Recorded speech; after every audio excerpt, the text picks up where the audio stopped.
In the next 20 or so minutes, I'll be speaking to you about a couple of ayat from the surah we are celebrating together today, Surah al-Insan. And I want to highlight just a few things that Allah has mentioned in this from an overview perspective. There are lots of places in the Quran where Allah talks about the people who will go to Jahannam and the people who will go to Jannah. And Allah describes the people of Jahannam in different ways. One of the most common ways Allah describes them is al-kafirun or al-kuffar or alladhina kafaru, those who disbelieved. Or كذبوا بآيات الذين كذبوا بآيات الله, those who called the ayat of Allah a lie, those who believed that the revelations of God were not true. But Surah al-Insan is taking a very different approach. It's not using the word believers. It's using the word al-abrar. It's using a different word, good people. It's using the word good people. And you have to appreciate what Allah is saying here. You have to think about when this surah came down. When this surah came down, it came down in Mecca, and the audience of this surah was actually majority non-Muslims. So non-Muslims were listening to this. And now this message is telling them not just that they should believe, but actually it's saying this place, this Jannah, is actually for good people. Instead of saying this place is for believers, like other places in the Quran. What Muslims learn from this is actually there's no difference. There's not supposed to be a difference between a believer and a good person. They're supposed to be one and the same. So a little bit, I want to tell you just a little bit about the word abrar and bir and what it refers to.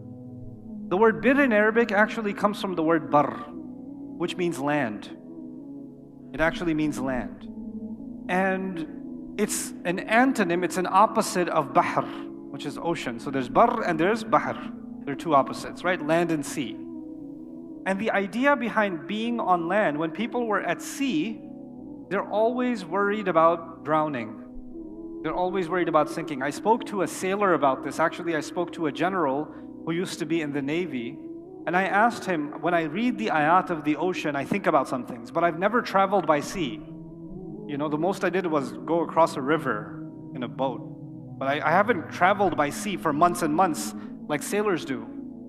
And he said, and I said, you've spent so much of your life out in the ocean. What do you hear when you hear the word of Allah talking about the ocean? And he says, let me tell you something. Every sailor that's out at sea, every time they look at the water, somewhere in their head they're thinking about their death. Somewhere in their head. Their death is staring at them. At any moment, this water will become angry. At any moment, a wave can come and tip this boat over. Doesn't matter how big it is. At any moment, the color of the sky can change, the clouds can show up, a storm can begin. It is the most unpredictable, situation in the life of a sailor. And when a storm is if it's good, they're thinking about when is the storm coming. And when the storm is coming, they're thinking, am I going to survive the storm? And when the storm is over, they're thinking, when is the next storm coming? We have to prepare for the next one. So they're constantly thinking about death. You know what that means? There's a lot of stress and anxiety in the ocean. And when they finally reach land, especially in the old days, when they finally reach land, they kiss the earth.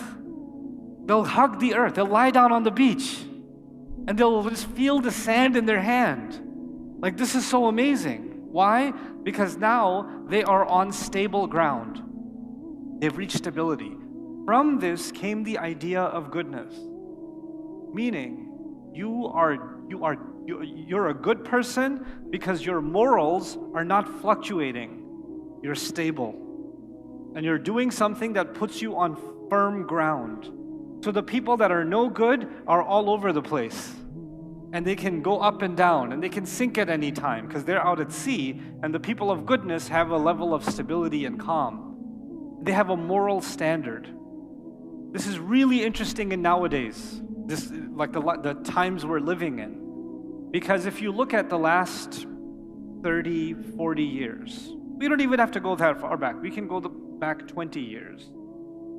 The the world is impressed mostly with Western media.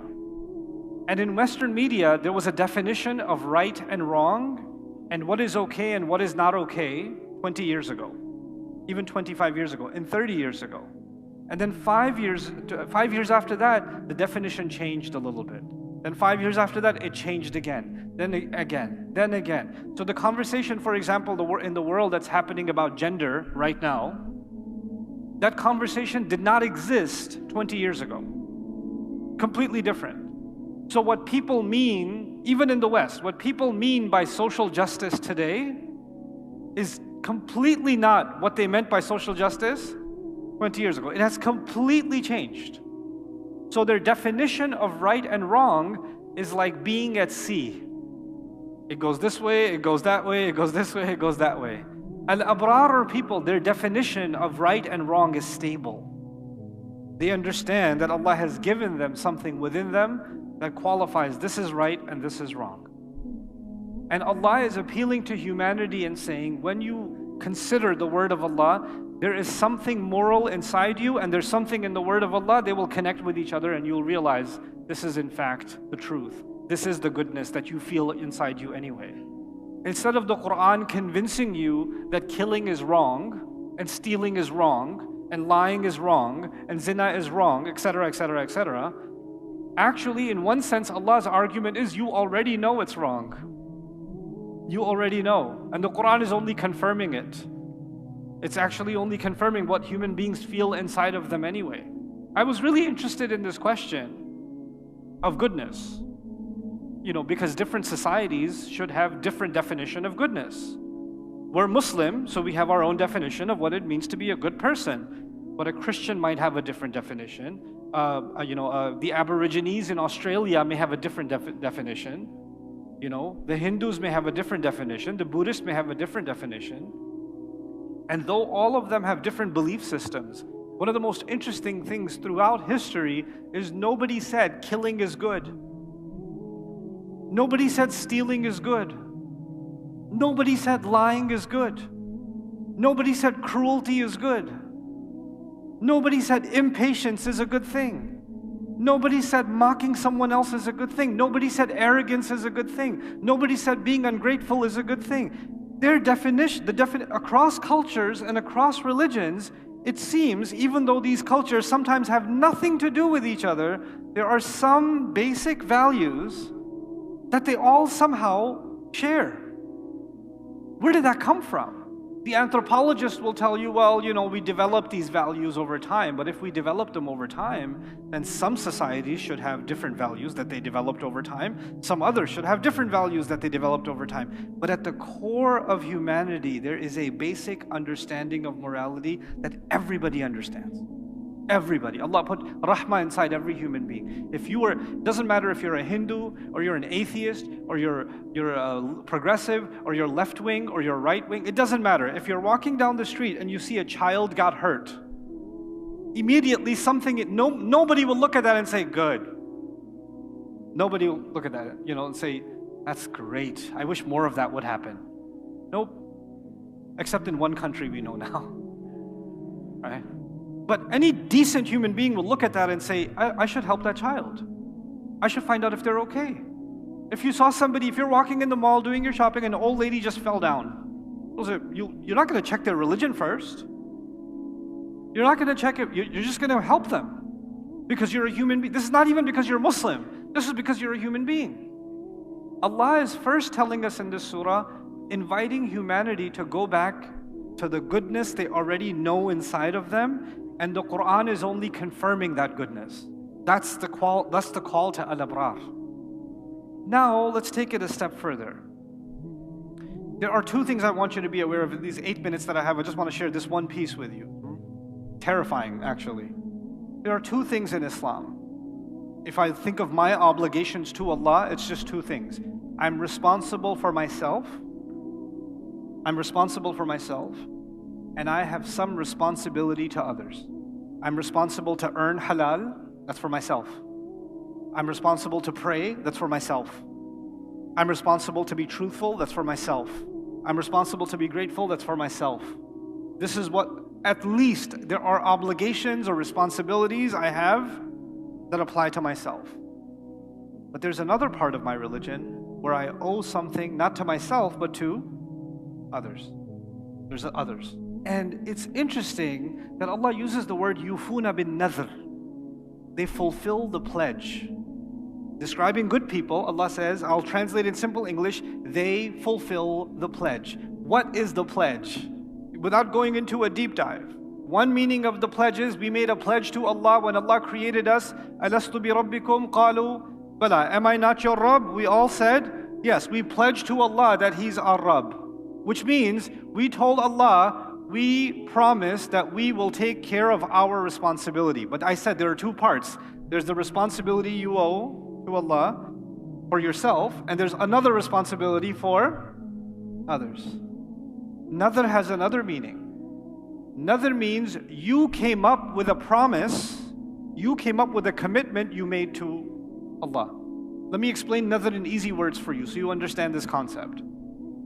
If a student, if I had a class and I had a student and I told them finish this homework, this homework, this homework, 3 assignments. He finishes all 3 assignments. But then my student comes to me and says, Ustad, I promise you I'm going to do not 3 assignments, I'm going to do 5 assignments.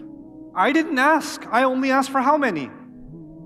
3. When he's doing 3 assignments, he's doing ita'ah. He's obeying me.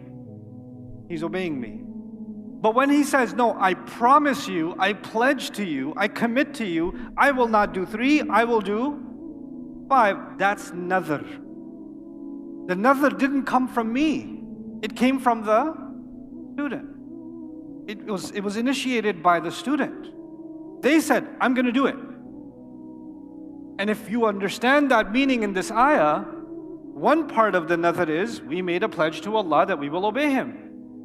But then we went out of our way. Some people went out of their way. They joined this ummah. And when they joined this ummah, they made a pledge to Allah that they will represent and they will bring goodness to the rest of humanity. It's not just about me. I'm going to help others too. I'm going to bring khair to the world too. كُنْتُمْ خَيْرَ أُمَّةٍ أُخْرِجَتْ لِلنَّاسِ. We made an additional promise to Allah. Not just about... So now, if you understand that meaning, I've made a commitment to Allah that my life is not just about me. My life is not just about, I better make sure I eat halal chicken. My life is not just about, I better get married and not be in a haram relationship. My life is not just about my family, my needs, my requirements, my sharia, my fiqh. No. My life is also about what am I going to do for others.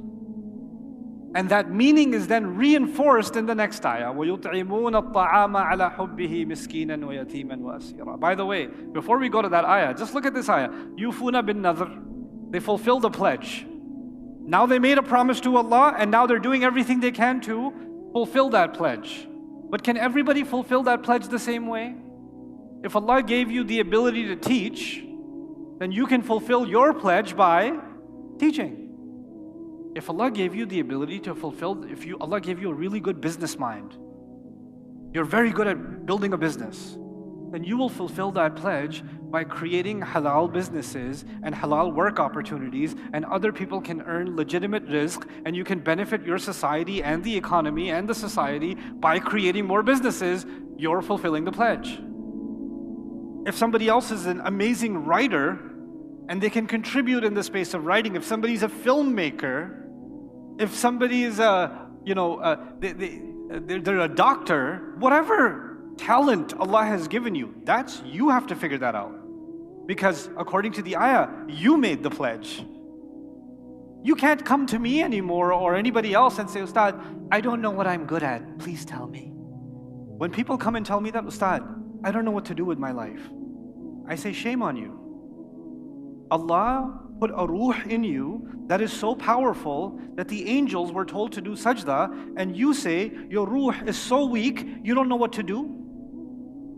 Why are you belittling, why are you insulting what Allah gave you? You don't have the power to figure this out? Why are you acting helpless? Why are you acting weak? What Allah gave the human being is very, very powerful. It's not something small. This is not something small. It's so powerful that while every other creation of Allah just obeys Allah, this creation of Allah went and made a pledge to Allah that they want to do more. That's how powerful this thing is. So stop acting helpless. I don't know what to do. Maybe you're not being tough with yourself. Maybe you're not asking yourself that question. And whenever somebody does come to me, I'm nice, mostly. When somebody comes and asks me that question, what should I do? I say, I'm going to come back to Malaysia next year, inshallah, and I'm going to see you, and you're going to tell me how you answered that question yourself. If you have any respect for the work that I do, or I've benefited you in any way, then you will answer that question, and you will come and tell me how you answered that question yourself, and not from me, from you. Yufuna bin nadhr. But they're terrified also. This is the last thing I'll share with you. They're terrified also. You know the description of Jahannam and the Day of Judgment, there's many descriptions. You know what the description is in this surah? كَانَ شَرُّهُ مُسْتَطِيرًا. Its evil is mustatir. You know what mustatir means? Mustatir, the Arabs used to say istatara sayf. When the sword is inside the cover and they pull the sword out, that act is the pulling out of the sword from the cover. That's called istitara. كَانَ شَرُّهُ مُسْتَطِيرًا means they are afraid of a day when the evil of that day is going to come out like the sword comes out of the shield, of the cover. Meaning it's already there, it's just waiting to come out. And now what is the connection between their pledge and the sword? The Day of Judgment. What's the connection? I made a promise to Allah, and the sword has already, every day that passes, the sword is coming out more and more and more and more and more, which is Judgment Day. I better hurry up and fulfill my pledge because I'm terrified there's a day coming where the Day of Judgment will be completely out. It'll be in front of me. So what do? This is the last thing I'll share with you. In the next ayah, you find that they fulfill their pledge by doing something for others. وَيُطْعِمُونَ الطَّعَامَ عَلَى حُبِّهِ مِسْكِينًا وَيَتِيمًا وَأَسِيرًا. They feed others out of love of it or out of love of him. There's two meanings. They give others food even though they love food themselves. That's one meaning. So in other words, they don't just become consumers. Mine. Now they're like, I love this, but because I love this for someone else.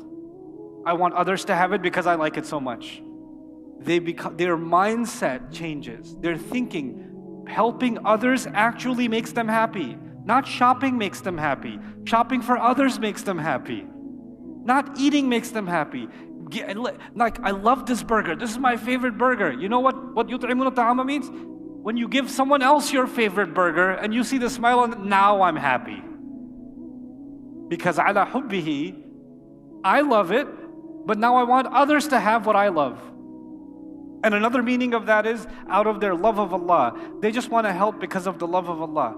For the young people here, just understand, you might hear, we have to provide a service, we have to do something for the ummah, we have to do something for humanity. But nowadays, a lot of people that think they're doing something for humanity are still doing something for themselves.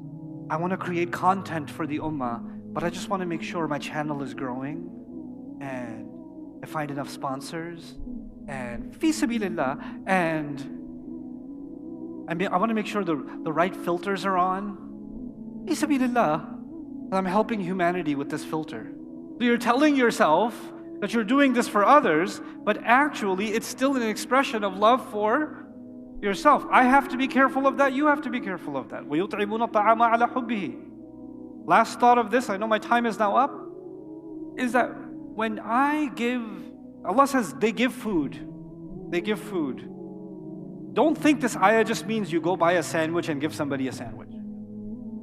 Don't think this ayah means that, they take some money and give somebody money and say, hey, get yourself some food. No, there's more meaning to this. The deeper meaning here is, if I went to someone, I went to a man who was hungry, I went to a woman who's starving, instead of giving them food, I taught them how to fix a car. I taught them how to build a wall. I taught them how to do some plumbing. I taught them how to develop an app. I taught them film production. I educated them so they can learn to make their own money, and then they can feed themselves, and they can also feed other people. So I created an entire machinery out of يُطْعِمُونَ الطَّعَامِ. They feed food, meaning a modern way of looking at this would be they create economic activity. They create economic activity. They create job opportunities. They create education that will lead to more productive sustainability. They lead to a better economic condition for the people. And as they do that, this is actually يُطْعِمُونَ الطَّعَامِ. You know what that means? That those of you that are thinking about starting a business, right? If you're thinking like the American capitalist, you want to start a business and make as much profit as possible. If you're thinking يُطْعِمُونَ الطَّعَامِ, you will make profit for yourself, but one of your main goals is you want your employees to have decent salaries, and you want them to have good housing, and you want them to have a good Islamic environment in your business, and you're actually feeding their bodies and their souls and their families and creating a sadaqah jariyah for yourself and them. يُطْعِمُونَ الطَّعَامَ عَلَى حُبِّهِ. This is the nadhr we made with Allah. That not only will we be good to ourselves and be good ourselves, we're going to create good in the world that can keep producing more and more good. And you, each of you, myself, we have to think about what is it that we are going to give to the world that can create that good more and more and more. Instead of that good coming back to us, it's going out. And the more good that happens, the more we feel happy. The more we actually love it. May Allah Azza wa Jal make us people that live up to the spirit of these powerful ayat.